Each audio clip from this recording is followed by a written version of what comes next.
Noon, mga mahihirap ang kumakatawan sa party list sa Kongreso. Pero ngayon, kapansin-pansing puro mga negosyante, pamilya ng political dynasty at malalaking partido na ang pumupuno nito. Narito ang frontline report ni Ed Lingal.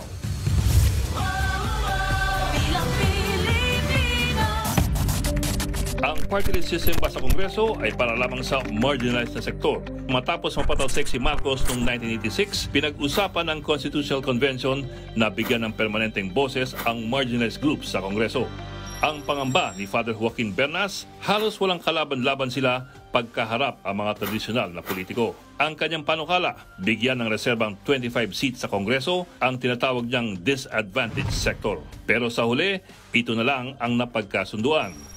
Sa unang 3 termino ng Kongreso, kalahati ng party list seats ay ibibigay sa manggagawa, mahihirap, mga indigenous people, kababaihan at kabataan. Pero matapos niyan, labo-labo na.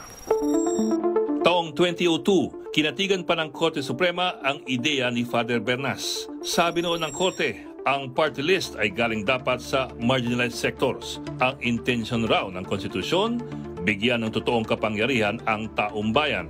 Pero binaliktad dito ng Korte Suprema noong taong 2013. Sa panibagong botohan, ang party list daw ay bukas sa lahat ng uri ng grupo at partido, hindi lamang sa marginalized sector. Wala naman daw nakalagay sa konstitusyon o sa party list law na para lamang sa marginalized groups ang party list system. Sapat na merong plataforma o advokasya ang isang party list. Ito na ang naging pinakamadaling paraan para makakuha ng upuan sa Kongreso o magdagdag ng pwersa sa mababang kapulungan. Ang mga grupong may tunay na advokasya, kailangan ng makipagbalyahan sa mga grupo ng mga negosyante, mga pamilya ng mga political dynasties at mga malalaking partido.